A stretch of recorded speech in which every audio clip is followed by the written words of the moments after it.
We're live. Oh, we're live. Oh, my bad. I thought it was a countdown like before. My bad. Sorry, guys. Eric, I'm sorry, bro. I'm sorry. I'm No, new it's to all this, good. bro. Eric is out today, so Armani's taking over for technical. Our technical engineer for today, and he's trying. He's trying, ladies and gentlemen. He's trying. But welcome, everyone to episode 68 of the Swoosh Hoops podcast. Right now you have me, myself, Ernest, aka the Lakers, I guess. After a horrible 24 hours it's been as a Laker fan. We got Josh, aka 15 Forever. I mean, Vince Carter, is that the most storied player? Stop it. Stop it. And then we got Armani, aka F Boston, as we know, the famous and great saying. As I stated earlier, it has been a horrible 24 hours. But speaking of 24, shout out to Kobe Bean Bryant. We have a special guest. Guest. He is a avid Boston Celtic fan. Tomatoes in the chat, y'all. Tomatoes in the chat. And No. He's here to gloat and celebrate, the weakest championship run we've ever seen. No. No. No. We're gonna give props when it's due, unfortunately, but we're gonna give props. Shout out to the Boston Celtics. Introduce yourself to the crowd, man. Introduce yourself. It's your 2024 champ. My name is Ant, aka Young Uncle Ruckus, aka Young Clayton Bigsby, aka. Oh man. No, all right. I'm sorry. I'm still doing my victory lap against the Mavs, who is formidable. Doing my victory lap across the Laker fans here. Love to see the tears. Josh, I'm sorry the Nets will get there one day. But okay, you didn't have to do that, man. You didn't have to do that. That's not cool. But thank you for having me on here today, man. I appreciate it. Yes, sir. Of course. Listen, we despite the biases, we want to make sure that we represent all fans. Last year, when the Nuggets won, we had Angel on, and he had a chance to celebrate. We're gonna do this every year. Hopefully there's like a team that we don't have a fan of, maybe OKC or somebody. There will always be. We have a friend that's an OKC friend. We have a friend. Absolutely not. Absolutely not. I texted Ernest. I said, "Yo, we're gonna have my man on the show here, Boston Celtics fan." Ernest said, "Why?" I did. I was like, "Why? For what?" We all need a victory lap. We all need a victory lap. But a few things we want to touch on today's episode. Obviously, the NBA Finals recap. As we know, the Boston Celtics defeat the Dallas Mavericks in 5 games. Celtic fan? Yeah. That's my homie Clint. Wow. Yes, sir. Oh Yeah. Man. Yes, sir. Man, this is bad. So yeah, obviously, talking about NBA Finals recap. We're going into the draft. As we know, 8 days away to the NBA draft. And just side note, the Lakers still don't have a head coach. And then obviously we want to talk about lastly, the last topic is the whole Angel Reese versus Caitlin Clark. Obviously, she was whistled for a flagrant foul, on a play as Clark was driving to the basket. We'll touch on that and the discourse around that subject. But all in all, I want to start first. We'll talk about. Oh my gosh! Yeah. Oh man, That's good. Yeah. So this segment, we're gonna let the Celtic fans run their victory laps. The floor is yours. Ooh, I'm trying to keep this as family friendly as possible. Yes, Congratulations, keep it PG. No. Congratulations. Keep it PG. We are a family show. Of course, it's a family show here. But I told all of y'all, especially Armani, the biggest hater, my biggest op in the world. that the biggest op in the world. Like from the beginning of the playoffs, I know y'all going to give us the critique of it's the weakest ring. We can't control people get injured. Boo-hoo. Cry about it. Go hit the tents and come back out. If not, too bad. But we only lost 3 games all postseason. Granted, all 3 games were pretty ugly losses where some just had the hot hand, or pretty much that was just it, just a hot hand game. But the Jays finally did it, and I'm not gonna lie, relax. I've been on wax before on record saying that we should break this shit up. Sorry, my bad. We should break this up. And my God. Oh, wow. See, he can't even let me get a proper victory lap. This man's a hater. This man is a hater, just cutting me off. But the Jays finally did it. It's well overdue, but I don't want to give any less credit to the pieces that we brought onto the team. Shout out. We lost him. I think his phone broke up, but shout out to Drew Holiday. I got him. Porzingis. All Wait, of these aren't guys. you a Nets fan? I am. But you know what? The enemy of my enemy is my friend. And I was going for the enemy of my enemy. Oh my God! Yeah. This is Kyrie hate propaganda. What are we doing here? Honestly, I don't hate him, but I'm not a fan anymore either. So the enemy of my enemy, they both ops. So I got to go for the ops. At least I like the players on the Celtics. I don't like the Celtics, but I like the players. So I'm just gonna go with the players. And I'm not gonna lie, man. Like, I like Jaylen Brown. I don't hate Kyrie. It's just I'm truthful when a lot of people are not truthful about him. Facts. Talk to him. He's a liar. Yep. You know what I'm saying? He's a manipulator. You know what I'm saying? Like, he's a role player, because role players only show up at home. And hold that's on. what we saw. Remember when people said Kyrie's better than Steph? If Steph averaged 14 in the playoffs, do you know what Skip Bayless would say? I'm just saying, man. Kyrie better than Dame. Kyrie better than top 5 point guard of all time. Average 14 in the playoffs. Do you know what they would say? Ernest, I know you like Kyrie. I know you love him. Actually, I love Kyrie. Let's just be real. All the propaganda that was going into the finals. I'm so happy for Kyrie. Oh my God, this is so great for Kyrie. I haven't heard any of this for Kyrie in so long in my life, bro. Speak, Josh. Speak. That's all I'm gonna say. That's all I'm gonna say. Listen. Let Ant continue with his congratulations, victory parade. Man. Shout out to you. You was talking about the role players you added. Porzingis, Drew Holiday. Go ahead. Speak your piece. I don't think he hears. All right, before Armani spread that bad juju and pack me up out of here right quick. You hear me? My whole set crashed. Yeah, all right. We hear you. All right. Before Armani was the biggest hater, bro. I was saying the role players played a difference here. And I will always be. They showed out. Shout out to Drew Holiday. Shout out to Porzingis. Apparently, Peyton Pritchard only hits half-court buzzer beaters at halftime, so shout out to him too. It was a team effort. Joe Mazzulla did better than I thought he would as a coach. I criticized him heavy with insults that I can't say on here. But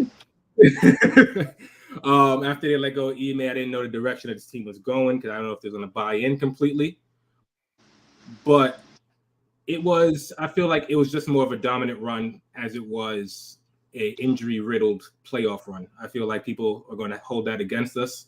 So it's our job to just try our best to run it back next year, see how far we go. Hopefully he's back in the chip. But I feel like it was just as much a dominant regular season and postseason. So screw the Lakers, man. Continue to hate. Banner 18 is up in the rafters. It's going to be a while before you get another one. Nets fans, keep your chin up. Nets fans, keep your chin up. What? Knicks fans, get healthy so we can really beat y'all. Denver, don't fold again. Denver, don't fold. Yeah. Minnesota, nobody cares about Minnesota. That's about it. I don't got Kyrie. You stepped on Lucky. This is what you get. He stepped on Lucky. Yeah. Yeah. It is Denver's fault. It's Kyrie's fault. Luka, he a fraud. Curse my team. But besides that, curse my team. I try to tell y'all, man, 2024 champs refer to us as champs all summer long. And Tatum carrying that championship gold into the Olympic basketball season. So he wasn't even the MVP. Doesn't matter. The man you said had no left hand. Jaylen Brown, $300 million man. Right, so this is why I'll come into play. I mean, he still don't have a left hand though, but that didn't change. I was happy for Brown. So I know the past couple episodes I gave Jaylen Brown a lot of flack for so turn over the ball. You in the Matrix. Oh my God. Come on, whatever he's on. Hold on. Josh, part of my on dial-up. I'm gonna say this. We people making fun of him not having a left hand, but that left hand was whoa. See, I gotta reword that because that was gonna sound crazy. That was crazy. That was crazy. It's crazy. You was about to wild out. I was about to be a flagrant foul, bro. Oh man, yeah, that was about to be the Chris too. It looked like he could go on the left side against Luka a lot because Luka defense was non-existent this whole series. I mean, that's anybody. And bad defense. I'm proud for Jaylen Brown. $300 million. A lot of people gave him flack for that. And he showed. He came back this season, kept his head high, won Finals MVP, man. That's a fact. I feel like you got it. I would say, so Tatum led the team in pretty much all statistical categories, but the impact that Jaylen Brown had on the game itself. You felt that, or you actually saw it a little bit more than Tatum. And Tatum didn't shoot, really well in the series. Matter of fact, in the whole playoffs, really, Tatum was shooting 29% from three in this series alone, which was the worst in the NBA Finals history. So, at least at that value. But at the end of the day,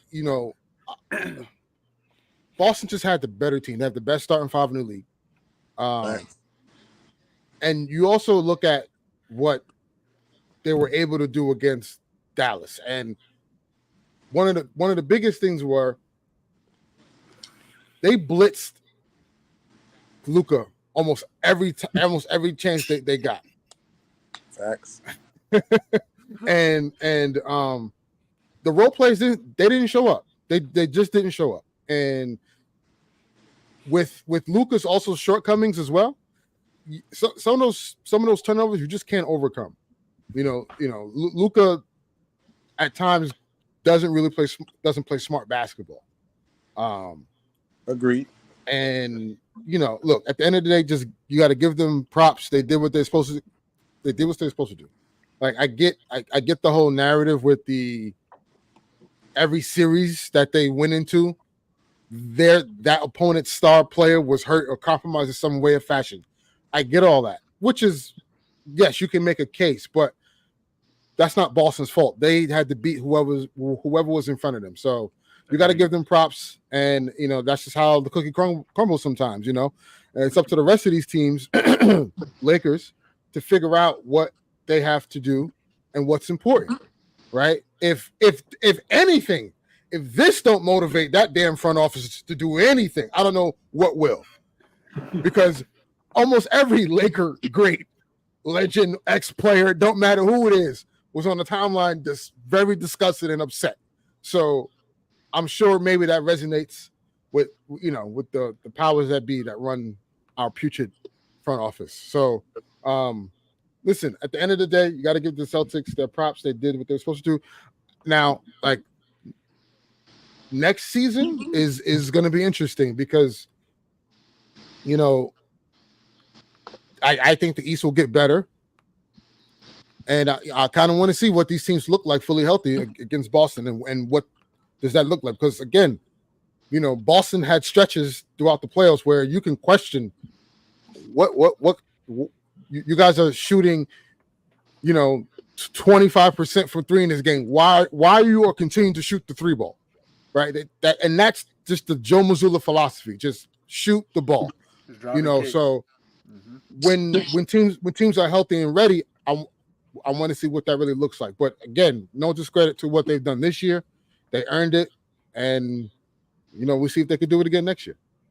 I agree. They did take a lot of unwarranted threes, but they also drive to the basket, at least in this series, probably more than I've seen anybody drive to the basket on this team in the whole playoffs, which was a big key to them winning because it wasn't like one person or two people driving. The entire team would drive. Even Al Horford, who's mad old, I seen him get down there. I'm like, he still got it. And it was crazy. He bodied one of them one time. So everybody attacking the basket was a key for this series. And they did what Minnesota didn't. They attacked Luka the entire time with everybody. Everybody attacked them.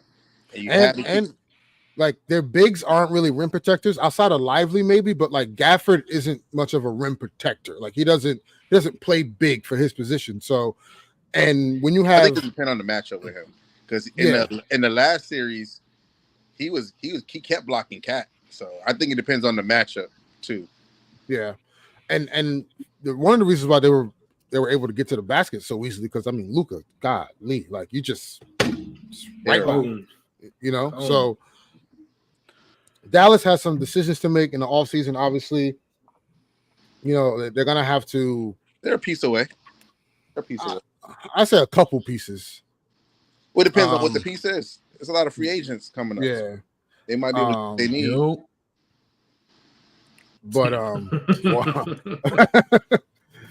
But but yeah, it's if Knicks gonna be was interesting to healthy, see. I'm not gonna lie. You see, listen, I don't like Boston. No offense to my son Ant, but if the Knicks was healthy, all offense, man. What are we doing? Showing friendship and sportsmanship. I love you. You great. You this, you that. No. I just said I hate Boston. This is He definitely did. Armani, you missed that part when your computer crashed. The enemy of our enemy is our friend. We said this is like what the election's going to be in the U.S. It was either Kyrie or Boston, and we don't want to see Kyrie smiling. Nope. I'm sorry. Even though we hate Boston, this see Kyrie smiling. This is how much Kyrie don't deserve a damn thing. This is how much I hate the Celtics. I kept rooting for Jaylen Brown. I kept saying the players. I'm like, that's Coach Jaylen. That's Coach Tatum. I can't even. I hate them. Hate the Celtics. Yeah, man, but we the lesser two evils. We do like the lesser two evils here. That was Biden in people's eyes. Y'all were the lesser two evils in the Nets' eyes. So, come on now. I was like, you know what? He did step on Lucky. Get him. That's what I'm talking about. Yo, Don't you that dare is ever shameless, step on man. Lucky again. Shameless indeed, but trust me, I was rooting for. I knew one thing. I knew Boston was going to win the East after how it was turning out. So I was hoping everything in my power that Minnesota went to the finals because I'm like, okay, I could go. I would have been. I would have been Ant-Man. All right, let's go. Yeah, I would have. But the fact of the matter is, Dallas got Take me there, Five. Take me there, Five. I was like, this is disgusting for me. I don't like both these teams. Listen, man, they're gonna hold the injury things against us, but like the only injury team that I was kind of upset about was Jimmy Butler being injured from the Heat because I wanted that get back in blood. I'm not gonna lie. Last season, that being down 3-0, coming back Game 7 to lose in that Game 7, I wanted that back in blood. So I wanted to run that back. Donovan Mitchell was never moving the needle. The Cavs are going to lose regardless. Mitchell or no Mitchell. Let's keep it a stack here. True. Same thing with Halliburton. Yeah.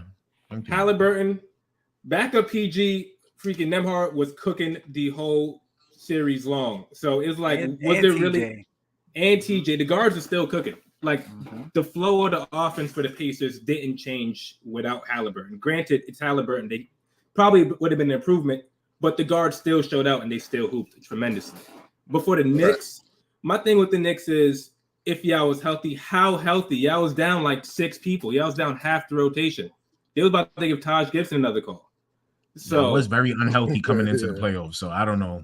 Yeah. So like, how healthy do y'all want to be?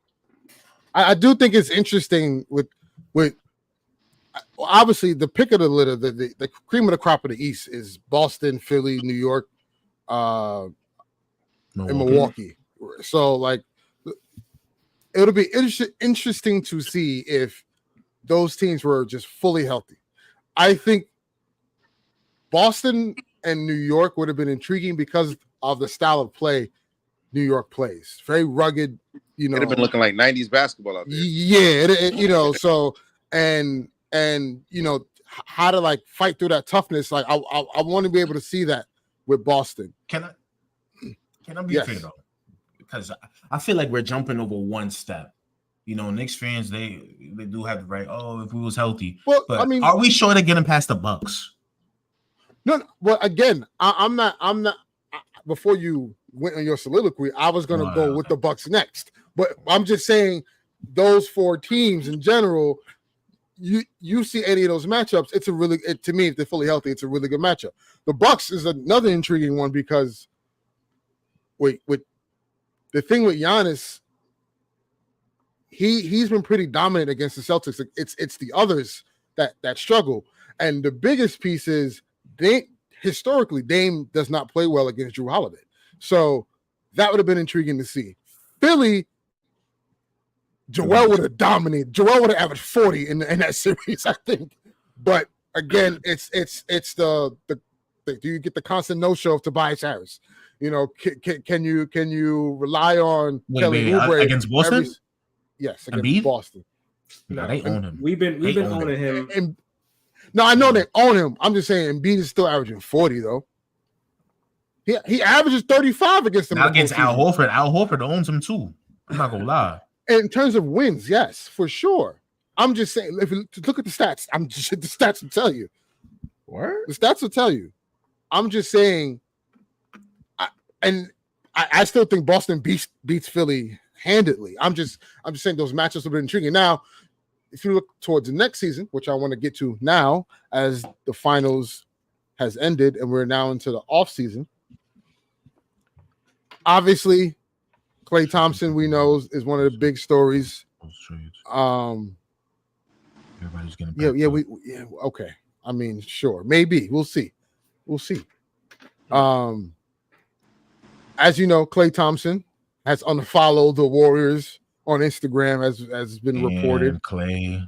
And he's deleted all of his championship postings that were up on his page. So is this indicating that Klay Thompson is leaving? And then to top it off, he followed Paulo Banchero on Instagram as well. So is this a smokescreen? Do you guys think it's something? I believe it's smoke. I believe it's the same thing that am I still in the Matrix? No, you're good. You're good. All right. All right. I believe it's the same thing that we seen with Jimmy Butler with the whole Cameron Brink thing a couple weeks ago, when he was like 22 looks good in purple and gold, even though he can't even wear 22. But Jimmy, we don't want you, brother. Yeah. Appreciate you. We wanted you a couple years ago, like kind of like on Kobe's last leg, but whatever. But I don't think Klay, like, first of all, why would you go there? What is Orlando doing for you to put you? Don't do that. Actually, it's a lot. They need a shooter out there. They need a shooter. But can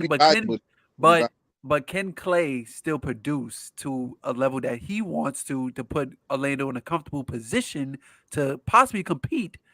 Because, like Ernest just said, those front runners in the East. Armani, I'll say this. If you had Klay Thompson on the squad this year, do they get past the Cavs in Game 7? They might. Yes. They might. Wait, who? If Klay Thompson was on the Magic, they needed that. There you go. Or wait. You just set me up. Or he could go 0 for 10 in the elimination game. I'm just saying. And here's the interesting thing about you set me up perfectly. You threw me a lob, and I dunked it. Klay doesn't have to be the Klay of old. He just has to be a veteran leader who's going to hit shots.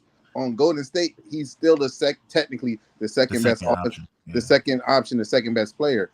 On Orlando, he wouldn't be that. He would just he would be like Ray Allen was on Miami Heat kind of thing. My only issue is that I don't think Klay's thinking that, because I think Klay feels as if, hey, Golden State, you should be paying me for what I've done, and 2, the things I've sacrificed. Like I should be paid like you paid Draymond, right? Yep. Albeit that Draymond does recently, not obviously like from totality, but recently Draymond has probably been more valuable than Clay, right? Just due to this performance on the floor. But my thing is him going into Orlando. My only concern would be how would the offense be ran, because Golden State's offense is straight movement, constant movement. The whole offense is predicated on 2 guys, and that's Steph and Clay's off-ball movement. It's interesting to see how is he going to be able to flow in an offense when Paolo has the ball, or From if the it's post. Right. or if it's Suggs or Franz Wagner bringing up. Like I'm just not concerned. It's interesting to see, because I don't know how that'll look. I think it works only because due to the fact, other than Orlando probably having the best matchup problems for Boston, which on that like, side. Yeah, because they have all those wings, just like Boston has all those wings and all the frisky guys and stuff like that. I think Clay, you give Clay those shots that Suggs and Cole Anthony are chucking, I think that works better. Having Clay shoot that than having these guys who can't really shoot like that, but they are streaky. So he's a more is those shots are those shots off the dribble, or are those shots coming off down pins and screens?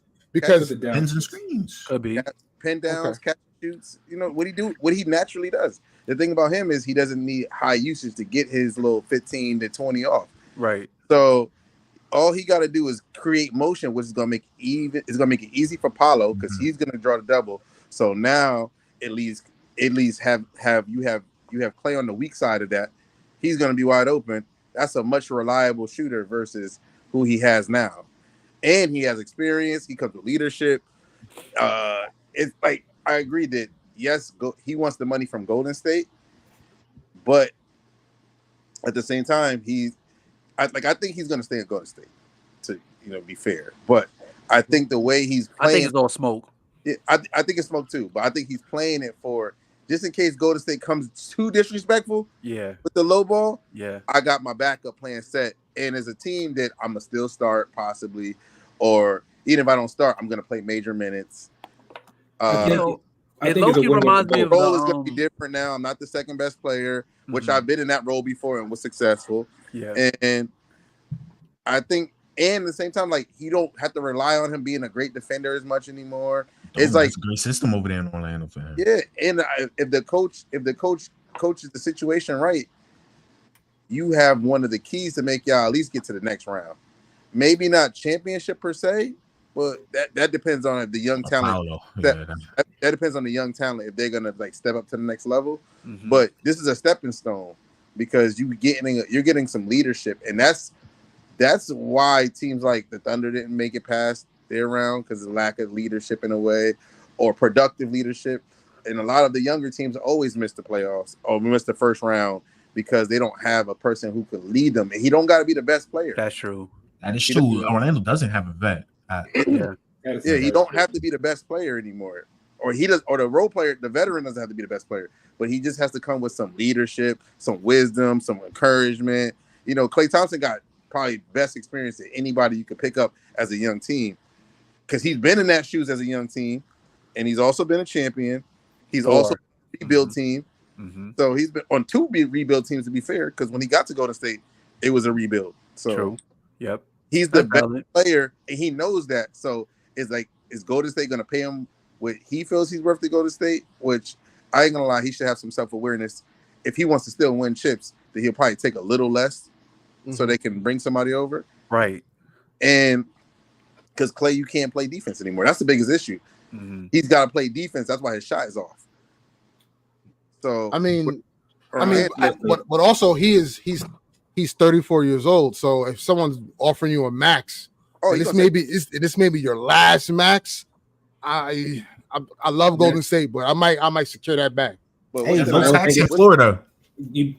That's why I don't think it's a smoke, because this is his last max contract. He's using the Magic as leverage. Of course, I feel like he prefers to stay in Golden State. He wants to be a real Warrior, preferably. You leverage the Magic, and I think, quite frankly, I think this is more of a money move than an actual winning basketball move. I feel like the Magic going to do what they could do with him being the vet, but chase that bag. I think this is a complete bag chaser move, which is nothing wrong with that. Like, I feel like the Warriors, off merit and morale, owe him a big check, but they know they can't commit to that with the dwindling pay.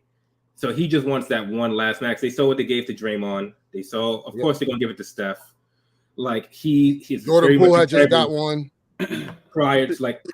To be fair, I don't think Golden State owes him, and the reason why, when they gave him a max contract when he got injured, and they held him down, and he came back and they won. He held up his bargain on winning another one after the injury, but that was the hold down because they could have not gave him a max contract with an ACL tear, and they gave it to him, and then they didn't trade him amongst all the rumors and all of this stuff.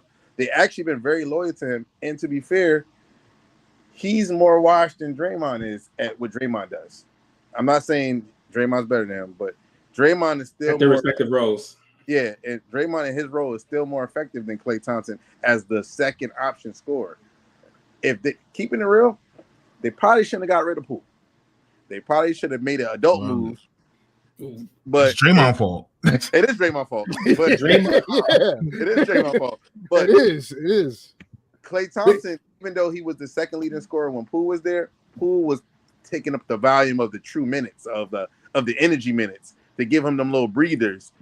This year team, Chris Paul is older than him, so that's not going to be no breather minutes. That's more old man geezer minutes. Right? Yeah, I mean, you traded a 20 point per game player to get back a player that doesn't even average over double digits in points nor assists. So it's like, well, that's just this year though. Chris Paul is normally a 10 and 10 or a 15 and 10. But my thing is, you traded away a 20-point scorer, and then you didn't bring that back, right? So it's like, where's the rest of that offense going to come from? So and at that time, they probably thought Kuminga was going to be, that to fill that void. And he did turn up, but it's not the same kind of buckets. It's twos versus threes. Twos versus threes is not, And then another thing is, Poole comes with excitement points, which gives you energy. It would give you extra, like crowd energy. A Poole three is bigger than a Kuminga. It's that momentum. That momentum play that that's Golden State has their whole dynasty has been built off those momentum jump shots that really takes the energy out of out of your team and builds the energy in the crowd, or takes the energy out of the crowd, and they don't have that outside of Steph anymore. And Klay can still do it at times, but it's like the type of injuries he had, ACL, Achilles, he should really be retired, but he still got enough in the tank. And that I think he should. I think if the legacy of Golden State matters to him, he'll probably take a little less. But he's just trying to leverage it where he doesn't have to take too much less. And I respect that. And if he go to Orlando, that would be crazy. That tribute video gonna be mad long. It's gonna be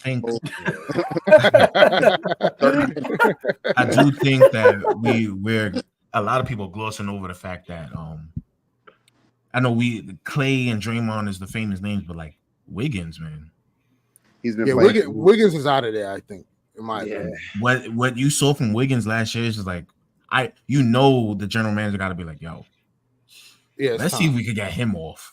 Yeah, it makes me think that rumor that came out might be true because he did.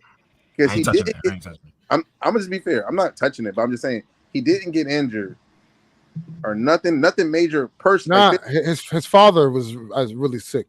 I think that's why he was out. Yeah, it has to be, like I say, it has to be something mental because before, if you remember, before he took that leave, he was playing on his all-star pace. Yeah, he was. Since he came back, it's like he forgot how to play basketball. It's like I don't know what's going on in his life. That's why I said maybe that rumor might be true, what they were saying or something, but. What's going on is affecting his mental is why he's not playing well. It's not anything to do with his talent. And I think Golden State thought he probably would be able to work through that, but it looks like he's mentally checked out. And I don't know how you trade off of him because he's hurting his value not being himself. Yeah. But No, for sure. one thing about Golden State, they're good at finding like little pieces of players who just want to win. That's when the GM was there, though. Yeah, you're right. That's when Bob Myers, Bob Myers and Jerry West was there. So it's like facts. RIP. Facts. Yeah, RIP Jerry West. Yeah. But you know, you mentioned something about Hurt. And speaking of Hurt, there's another player that was on NBA Countdown. I believe Game 4 on NBA Countdown, and had something very interesting.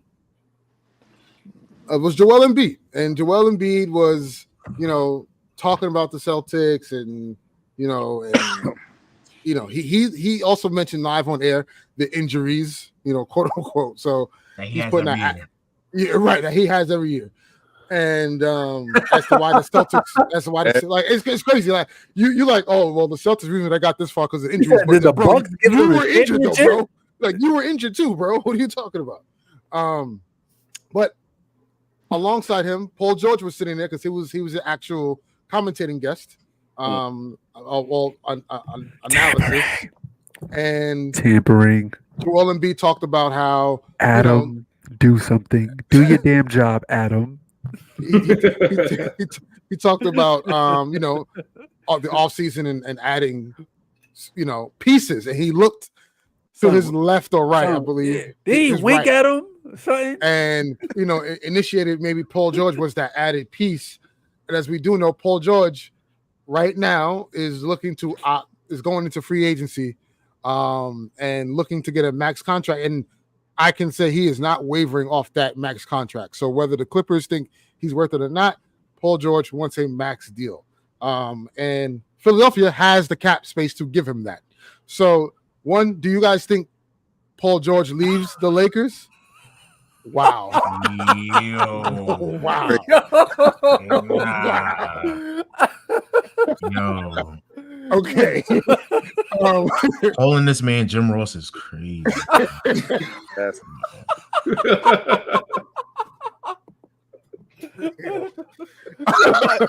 My God.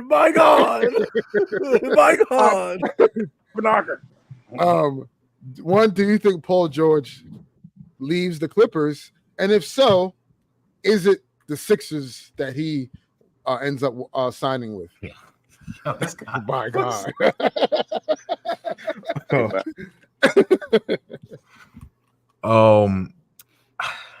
So here's my thing with the Paul George thing. Like, obviously, he still got game, but I feel like the Sixers are. How can I say this? They're denying the inevitability of the situation by signing Paul George, which could be worse for their situation. Signing PG to a 4-year max deal in this climate, and he's 35. Like, I don't trust that when you already got an injury-prone superstar. You gonna pair him with injury. Yeah, that's what I'm saying. It's just like, I don't like that at all. And he's already aging, and I don't know how much he's gonna decline. And you want to give him that 4-year max deal? Embiid is no better than Kawhi, honestly, with the injuries. This is nothing but the Sixers. Thinking about it on PG side of it, like, would I be in cold Philly or warm in LA with somebody's injured? I'd rather be warm in LA with an injury-prone player than cold in Philly. I don't think he cared about that. I think he just wanted his bread, and the Clippers just like, yo, we not again, like the money. What if they both offer money though? No, if they both offer the money, I think Paul George is staying. But again, these guys, you gotta look at their age. They're 34, 35, 30. Not everyone's LeBron when they play until damn near 40 and looking like he looked 35, or you know, like these guys, they don't have much time. And on top of that, these young boys they on the way. Like Ant-Man is here. You got Luka. You got Jokic. People forgot about Ja Morant. Like Paolo. Like all the young guys are starting to be on the scene. Oh, Tatum. Yeah, I mean, Tatum and Brown are part of that too, right? Yeah. Yes, they are. You know what I mean? Like, but it's just like these guys are at an age where it's like, yo, this may be my last max contract. What you about to say? I gotta secure that. I think Paul George probably can end up like, all right, so let's say the Philly things on that. They were saying, real talk, Indiana was an option, and go back. They young. For the most part, they are. I mean, they're gonna give Pascal an extension, so I highly doubt at this point. But if it's Pascal or Paul George, though, Paul George is a little bit better than a little bit. Not I as feel young. like Not as this young, is though. just a job by the Sixers to pretty much like, hey, Embiid, we're trying our best to have you not leave us. That's a good point. That's a good point. We will get anybody that's willing to come here that is of caliber. Because since the Ben Simmons thing, they gave James Harden. They're grateful that Tyrese Maxey turned into what he turned into. That's a blessing. Yes, but they tried it with James Harden, and James Harden wasn't bad, but after he got tired of Daryl Morey, he put the fat suit back on. He's like, I'm out. he took that out the closet. And so now that James Harden gone, yeah, we dust this off right here. We put this on. I was having this elimination this year also. All my ops was getting out of here. Yeah, so it's more of a job by the Sixers of like, hey, Embiid, don't even think about leaving us right now. We'll give you anything or give you anybody you want to play with or team up with to not leave us. Because I think we all know, I think it's fair, like based off like rumors and just like what the consensus is online of like the Knicks are trying to get some way, some shape, way, or form Embiid. They would love to have him there. I feel like they have the capacity to get him, and the Sixers are not trying to lose Embiid in division. So He'll be the new Patrick Ewing. So let's keep Embiid by any means possible, even if that means giving 35-year-olds max contracts. That's true. It's a catch-22. Very, very good point. It is a catch-22 because they could actually use Paul George though. Like that's the thing. Like yes, Paul George fits. You like just think about what Tobias Harris was doing, and you just say, all right, well, Paul George. It's a different dynamic. He's gonna be the biggest. He's gonna be the biggest hot commodity because there's a lot of teams that can use him. Right. Yeah, and I feel like he still got so much to prove too. So much. Golden State can use him. Orlando, he'll fit great in Orlando. Can use him. Like there's a lot of teams. But with the Paul George signing though, how much of a facilitator does Tyrese Maxey have to turn into? Because who is like the true? Yeah, exactly. Who is a true facilitator? Like I'm not saying it's a better fit, but at least James Harden is a better facilitator than Paul George. So it gelled better. There's too much cooks in the kitchen at that point of Embiid, who got to get his touches to get that 40. Maxey can get hot. Paul George, like who's the facilitator on that squad? But Maxey I will say this: he did improve. He did improve as a playmaker this season. We saw him actually like dish the rock more and set up teammates more, especially when Embiid was out. But he is a score-first point guard. Yeah, I mean, and on top of that, when he's gonna get that $200 million contract, it ain't to be a facilitator. It's to be the second guy. I'm the future of this franchise. And that's why they got to bring back Kyle Lowry, man. He'll set everybody up. You can't really run the offense through Paul George. You have like as a playmaker, you have to let him be like a pseudo playmaker. Like let him play make in moments, but then also let him cook an offense. That's him at his best. Like when he was with the Pacers in his best, they had playmakers, like they had point guards there, and then he made plays in the mix of that.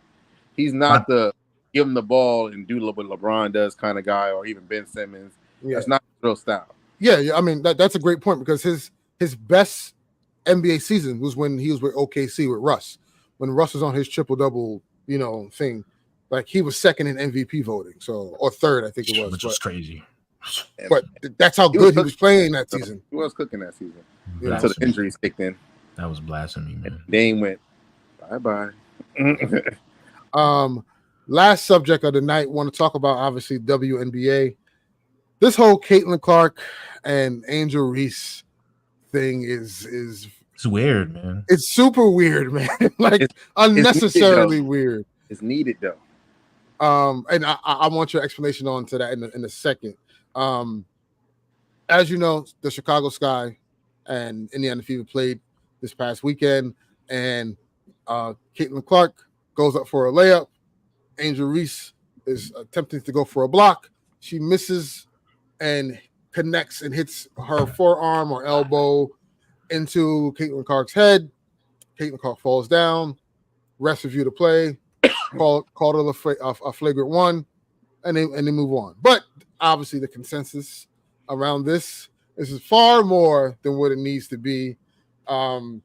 People calling for suspensions, and she, she targeted her. I'm just like, it's a basketball play. It happens all the time in basketball, and the refs review it. They call it what it is, and we move on, right? So, how do you guys feel about the discourse around just the W in general with just basketball? Because I think it is needed, but also it doesn't highlight like the things that Asia Wilson is doing, in my opinion, enough. And I get it because I said it last week. Like the W, these aren't new fans of the W. It's the fan base of these two entities following them into the W, which makes it more than what it is. And now. It's also people who just want to make this whole thing very political. Like it is very nasty because like when they, like I said, this is why both sides are extreme. The Jamel Hill with the Caitlin Curry's getting treated unfairly because she's white thing, and then the white conservatives are making this a whole race. I'm just like, guys, this is a sport that it gets competitive, and I feel like most of the people who's in this watching the WNBA evolve, they're not here for hoops. They're here for drama. Narrative. But you're right. But all right, so you are 100% right, Josh. But it is about race, and good and bad, because this is what the NBA was built on. This is the difference is there was no social media with Larry Bird and Magic Johnson, but there was newspapers, and they were doing the same narrative. We're literally the WNBA is at its renaissance of, let's say this is the 80s version of the WNBA, right? Because the league's only been around maybe like 20-something years. So right now, I think about like 20, 27, 28 years. Yeah, we've seen their first, like Lisa Leslie was their Wilt Chamberlain. We watched it in real time, and it's happening faster than the NBA, but that's because of the social media aspect of it. Mm-hmm. So when you look Jordan's on the way. Juju Watkins. Yeah, they need it when they get they far from that. They gotta get them a Dr. J first, at least. That.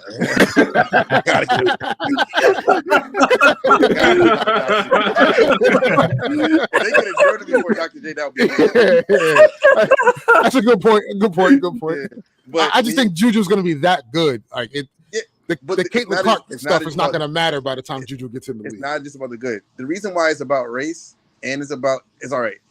It's the style of play plus race, because I hear a lot of people who are fans of like Diana Taurasi and Deladon, and she shot like that in college and this, but it's not about how she's shooting.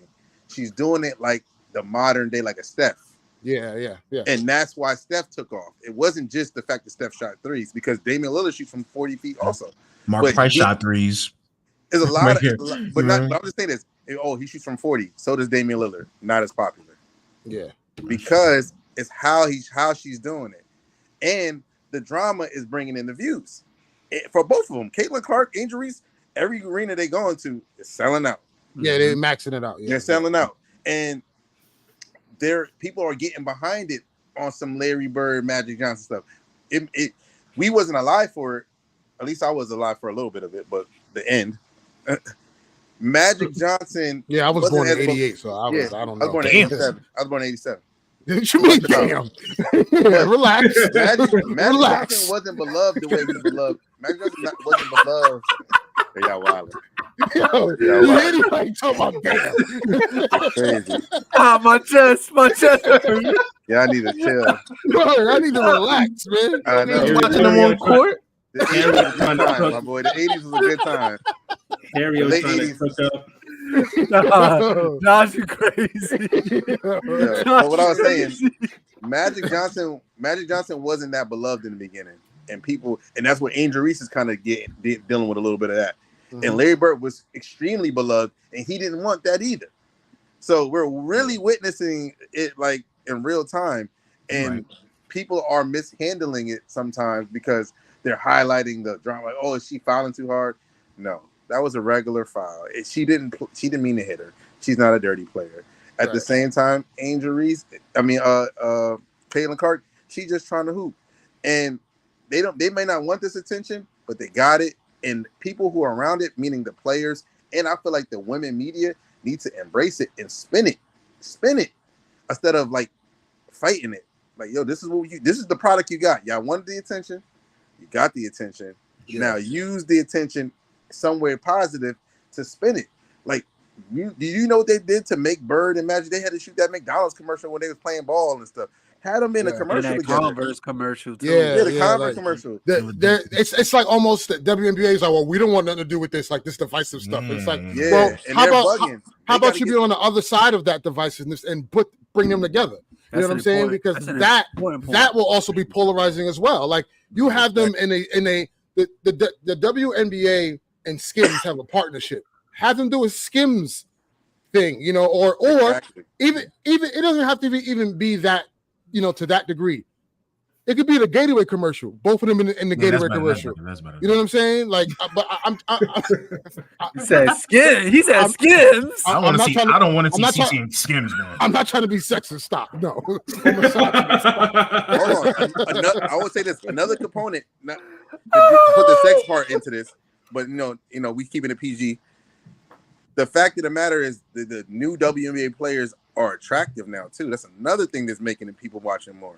Because when I was growing up, no disrespect to Lisa Leslie, but I wasn't attracted to Lisa Leslie or Cheryl Swoops, or none of these women. I'm just saying, more people are going to watch when the product looks better. Like, example, women watch NBA. Like, yo, what the? No. It goes for men too. Women watch the NBA. Yeah, I mean, the women watch the NBA because they think the men are attractive. I mean, listen, Josh left the screen, but yo, me and Josh have been to net games, and we've seen the porno stars sit behind the players' bench. This is a fact. They don't know nothing about basketball. Yo, I'm gonna tell you this story. That's like no. I get it because like Nate Thurman. They don't know nothing about basketball, but they did. Listen, Nate Thurman in the 80s, he was like 30 years old, maybe like 28, and he had the George Jefferson. I'm like, yo, how old was this man? So when the players become more attractive, people are going to watch it. That's another thing to go with it. When the style of play becomes better. Listen, I remember I was sitting my first time ever sitting courtside. Nets game. Nets versus Philly. It was a preseason game. I'm sitting next to some girls that knew Swaggy P. They was like, "Yeah, we went to high school with him," and he like waving at him. I'm like, "Yo, I'm in his whole section. This is crazy. Yo, like, what's going on?" and he was cooking too. Swaggy P was cooking. But the point of the matter is, when you have attractive players in any sport, that's gonna bring more eyes, because now it's like, oh, she's hooping and she looks good. Nobody want to see little boys shoot layups. I'm keeping a buck. Before it was a lot of lady boys. Now it's girly girls cooking. Yeah, you gotta chill. I gotta cook. Let me cook, Armani. Let me cook. Armani, am I saying anything not true? That's the same. Am I saying anything not true? I gotta post this to TikTok, bro. Listen. It's gonna go viral. But to your point, attractiveness does sell because look. Yes, it does. And the WNBA, they're clearly they're clearly pushing that agenda. Obviously, you can see it based on their post and when they post the girls' outfits before the game. So I understand. Yeah, because the league fits was never a thing until this year. I was like, we never saw WNBA league fits. Like now you see it now with them, and so. Yeah, make it a runway. Rightfully so. Bring Tay Cooper back. She looked good too. Bring her back. Tia Cooper. Yeah, yo, they need all the baddies back in the game. Let's pull back. No, but this is part of the subject. These girls are actually good and they're attractive. The girls of the past were good and not attractive. And they have more of a modern game now. So it's like they're a lot more pleasing to watch with seeing them do like men like moves. even if they're not dunking, they're still doing like really good crossovers and jumpers and step backs, and the skill is like way up. Like it's way up. On an all-time high for the women. Yeah, the skill is way up. Like these girls are really, really nice. Really nice. And then, like I said, they're attractive. I'm not bugging, man. Lexi Brown look good. I'm just scaling back. I'm just saying. What is going on today? Facts and facts. Kevin Porter K. Come on, man. Yo, I kept it about the sport originally, but I had to get into the entertainment part of the truth. So I just want to just grab a quote from one of our viewers. Shout out to Christian. Shout out to everybody who's in the chat right now. Y'all going crazy. This is a lit episode. I hope we able to continue this, but Christian brought up a valid point. So like, everybody's high on Caitlin Clark this first season and even coming out of college, right? And we have a player currently in WNBA who I see has the same skill set. So his quote is Rika? No, Sabrina. Oh, Sabrina. So Sabrina was like talking to town for like the past. So since she got drafted, she has a shoe line out right now. She's about to have a second shoe. Nice shoes. Second shoe coming out soon. So what Ernest, I feel like you're about to go say something, but what happened? Where was the shift? What's the reason? So the you get what I'm saying, right? No, I get what you're saying, but you got to understand, it's Sabrina didn't have a big of a college fan base following as Caitlin and Angel does. Yeah. Like these are like and in college they're selling out state. Caitlin Clark sold out. I told y'all a preseason basketball game, college women's basketball game preseason. They sold out a football stadium, 65K. You know what I'm saying? So like that is just, this is a different entity now, because not only are these two skilled women are coming into the league with a enormous fan base. They're celebrities. Right, because they're celebrities. The NIL money, they walking in with money that some of the W women haven't seen yet. So it's a whole different spectrum now. And to the Sabrina point, she just didn't have the following. The skill set is there, right? You know what? To be fair though, them Liberty games last year was selling out though. Liberty always sell out though. Yeah, the Liberty always sells out. I'm saying, like, some of it was to do with her. Some of it was to do with her. And then still we coming on the team for sure. Yeah. And also they made the finals. So so she has some of the celebrity, but these are this, like I said, this is the Magic and Bird thing. They were more famous than everybody. They were more famous than everybody in the league when they came in the league. Other than maybe Kareem Abdul-Jabbar, everybody else was secondary to that. Two quick things before Ant goes. There's two things with Sabrina where how things went with her. Like y'all said, they have a celebrity. Sabrina really didn't have her biggest celebrity thing was that she was trained by Kobe. So it was like more of an association than her building it on her own. So that's why I think it wasn't like, it's still big, but it's not as big as CeCe and Andrew Reese, because she was more associated with an NBA legend, a basketball legend, than building it on her own. And then the second thing is, I think she did receive the same thing. It's just that WNBA wasn't watched like that when she was going through it, because even last year she was going through it. She didn't have a rival. That's why she didn't have a rival. And people online felt the same way that they feel about Caitlin Clark with her. Oh, why is she not talking about certain situations? Why does she have a shoe before Angel Wilson? And it was like, oh, why is her jersey up but Angel Wilson is not? Like, so she was receiving the same hate. It's just not. She's Nike's queen though. She went to Oregon. So right. Me and Harriel pretty much have like a lot of the similar points of like, from the inception of the WNBA to, I would say, like even last year before Caitlin, this draft class essentially, it's always been predicated on this is where the best women play basketball. And there was not as much of an entertainment storyline. Because at the end of the day, all sports is entertainment too. And there was no, to like Harriel's point, there was no rivalry, there was no entertainment aspect outside of pure hoops to get into. I feel like this has been a rivalry since college that dragged into the WNBA. Like 2 years now. So to Ernest's point, like this is a following for both players that followed into the WNBA. And this is like the first time there is a actual storyline-esque feeling around the WNBA. Because before this, it was just this is where the best women hoopers play. And to add, this is the first time the WNBA has seen stan culture like the NBA. Mm-hmm. Like we got stands of Caitlyn, stands of Angel, and we're gonna start to see that evolve, throughout the years of the league. It's just and that's a whole different entity within itself. The closest thing they have to have a stand culture is Lisa Leslie. She's the most famous person probably ever from that league before recently. Lisa Leslie to Maya Moore. There's been Maya Moore is the best, but Lisa Leslie was more famous than her. Candace Parker? Candace Parker probably number 2 in fame.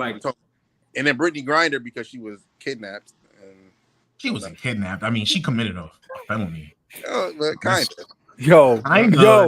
It's illegal over there. She was a political war, prisoner of war. She's a prisoner of war. Prisoner of war. Javon, that's a valid point. That's a valid point, Javon. Prisoner of war. But Brittany Griner was a celebrity before that when she called out DeMarcus Cousins, which was crazy. That was also crazy. Averaging 13 a game. You average 25 and 10. You're bugging. But at the end of the day, the celebrities weren't there as much. And they were like it was shined on them, but it wasn't shined on them enough. I want to get back to the point. Like they should play into this though. Like instead of shying away from it, like play into the rivalry. It was a great point of like get them both in the commercial. They could definitely use that to show like some unity of like, we're rivals on the court, but it's not that deep at the same time. We just competitive. That also reminds me of even though they wasn't like clear rivals, of course, we as NBA fans, we put them together because their greatness. Kobe and LeBron. Remember when they had the Puppets commercial? And that was like their way of like leading up into the NBA Finals that year, even though we never got the chance to see that. But that was kind of like setting the stage for like Braun and Kobe Finals 2009, So yeah, definitely. That's actually a great marketing tactic. Hopefully they can do something like that. Only reason why I don't see it really happening, I think Angel Reese likes being the villain though.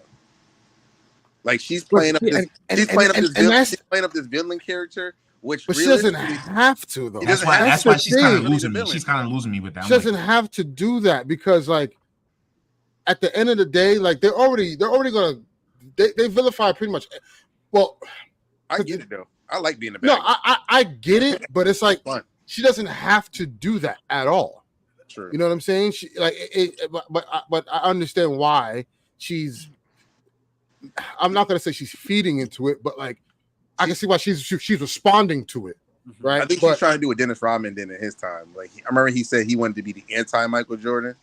Well, I think she's playing up if this girl's gonna shoot a lot of threes, I'm gonna be inside bruising and rebounding and getting them points that way, and.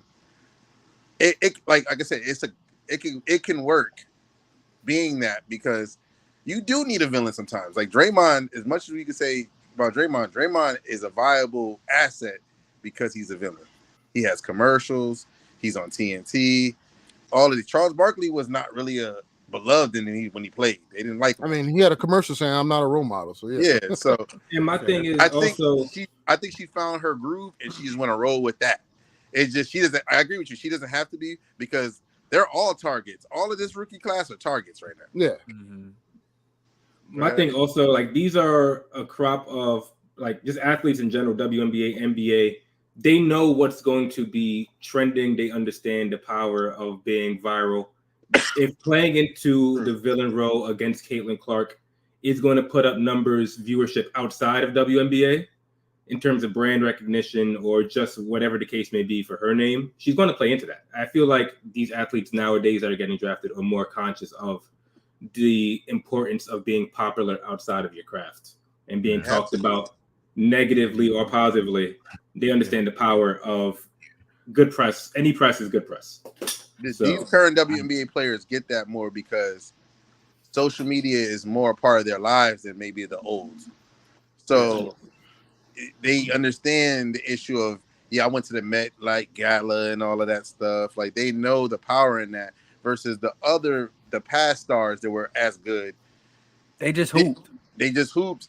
And like I said, the marketability of them wasn't as strong, you know? Okay. And good way to word that. Good way. That was a good wording. That was a good wording. I'm doing better, guys. You're doing better. Right. Better. I'm not gonna lie though. I also think like the Caitlin Clark thing, why it makes some people so upset is that she literally doesn't care about addressing that. She was like, I don't care. Larry Bird. Bro, I'm just here to play ball. I don't care about I don't be on social media. I don't do none of this. I don't care. I just want to play ball and win games. That's Larry Bird. Like, you gotta talk on every issue. She's like, I'm not like that. That's not me. I'm here for basketball. That's it. And that's what kills them. But that's what's making her sell, because they trying to get a rise, trying to find something and they can't. And then you got Angel being so outspoken, and then you got it's a beautiful contrast. You can't have them both be outspoken, because that's gonna be, then they're gonna be like, oh, they're arrogant. So you gotta have somebody be a little humble and be about it. And I think they both have some level of humble to them. But like I said, they're both playing into their role. Like, she's playing in Indiana, so Larry told her what to do. Like, listen, just do your thing. Don't give the media too much. Don't give them not enough. Give them enough. Like you said, it's really like Larry and Magic. You see Angel Reese's at concerts, chilling. That was Magic. That's Magic. The Playboy man. CC is just like, I'm at practice. She always in her practice gear. She wearing his sweats. Like, yeah, I'm just chilling. It's Magic. Anything else? You couldn't say anything else. She already got married and everything. She's chilling. I'm like, I'm just going to my husband, You gotta be like Showtime. She should be drafted to the Spark show. She would have been. That's what Ernest wanted. That's what Ernest wanted. That's what I want. I was like, to the Sparks, it would have been. If you're the Sparks, you gotta take her. You gotta take her. But she was too high. They got the Sparks got two really good rookies. Yeah, she's nice. Hopefully, speaking of the Sparks, Cameron Brink went down with a non-contact injury today. So hopefully, she's all right. Yeah. It didn't look good. So, speaking of the Sparks, since we're in LA, the last topic I want to talk about really quick before we go. As you know, the late great Jerry West passed away last week or over the weekend. Jerry, iconic basketball figure. His resume is crazy. I took down a couple of notes, and I feel like there's still so much more. All right, so bear with me, y'all. Bear with me.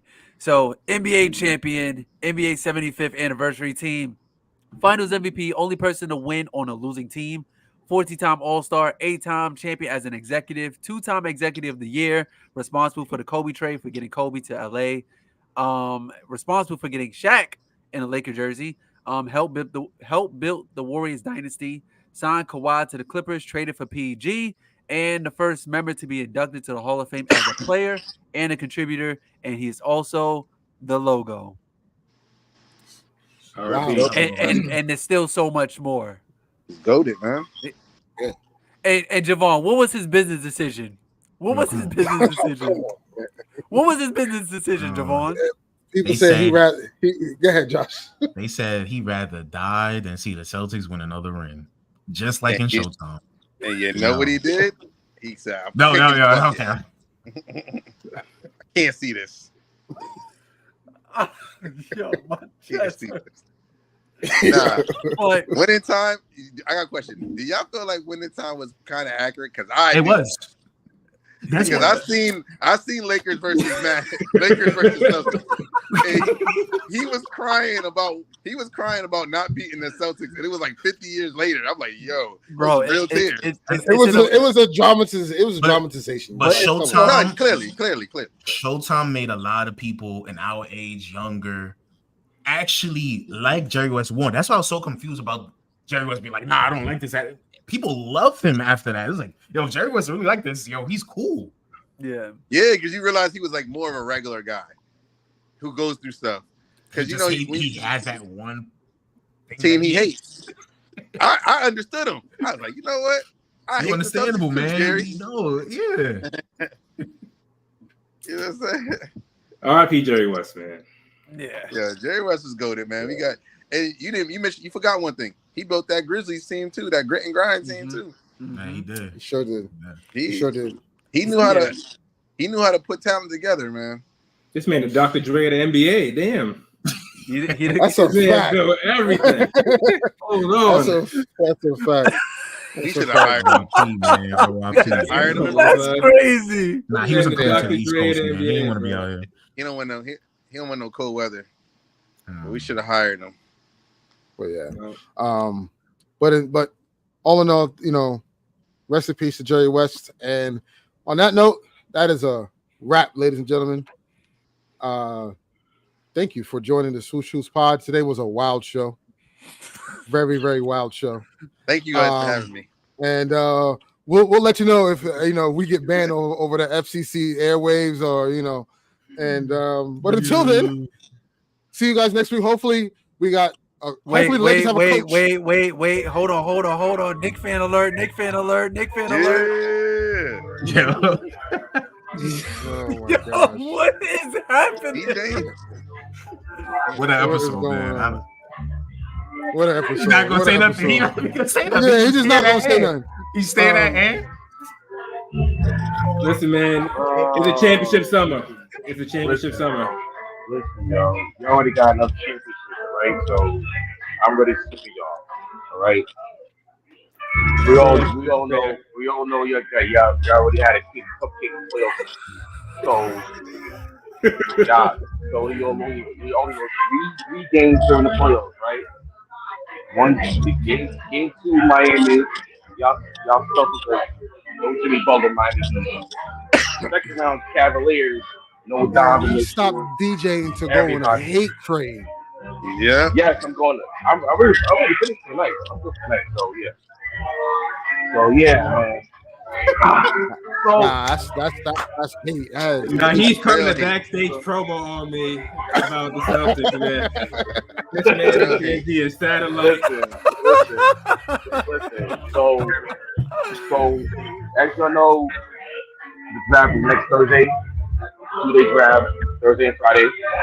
It's going to be real interesting to see what teams going to do, because now with the season being over, teams are actually now negotiate with their own free agents. And now we're starting to get through, little rumblings about Jamal Murray for the Nuggets. He's going to sign for $200 million. He's getting over $250 million for 5 years. That's guaranteed. And still got to pay Derek White. So, what for the Celtics is working, because for the last 6 years, they figured out that Tatum and Brown are their two main guys, and they had to reconfigure their entire roster. And guess what? They did. They traded for Porzingis on the cheap, and they got Drew Holiday on the field for Portland for picks. So, I mean, Brown and Tatum, they finally got over the hump. They did it. Sound like Max B calling from the jail phone. Easy, what's good? The wave guy. The official wave, man. Silver Surfer. Real quick before we go. Real quick though, how do y'all feel about Derek White replacing Kawhi Leonard as a possible? Man, what we talking about? What we talking about here, man? I don't want that. Why is Derek? That's too much. I like Derek White, but they try to make him get a all-star over some. Bro, I'm over this, man. Stop this. Nah, that's not a Celtic control. Mafia, man. Nah. No Derek White. There's somebody put on that team, but not Derek White. Wait. I know my son Paulo on the team, no? Yeah. Oh. Yeah, Paulo, what we talking about? Oh, What are we talking about here, man? Yeah, I don't know. I thought it was real interesting, hearing that yesterday. Who's the coach? Don't hate the player, hate the game. Who's the coach? Who's the coach? Steve Kerr. Oh, Pop. It's Pop. I knew it. Pop is always doing this bullshit, man. It's Pop, bro. Pop is in his ear talking about Derek White got it over John Morant, Trey Young, and De'Aaron Fox. Well, they're not going to do John Morant. John Morant can't go over there. No, I'm talking about a couple years ago. Derek White was picked. Derek White and some other people was picked over those three guys, and it's just like, Pop, what are you talking about? KD need help. KD got it done, but KD need help. Like, what we doing? Derek White is help. Stop being haters. This is not a real team. We want all-star, superstar, next level, Team USA. America is back on top. Yeah, we got American champions. Go USA, USA, USA. Listen, man, it's a championship summer. You need all the championships. Ain't no European champions. It's nasty work, man. Nasty work. And on that note, ladies and gentlemen, have a good night.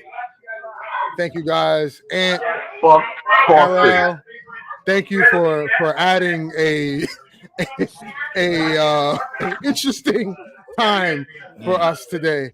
One of the most craziest episodes we've done, for sure. A lot of animosity.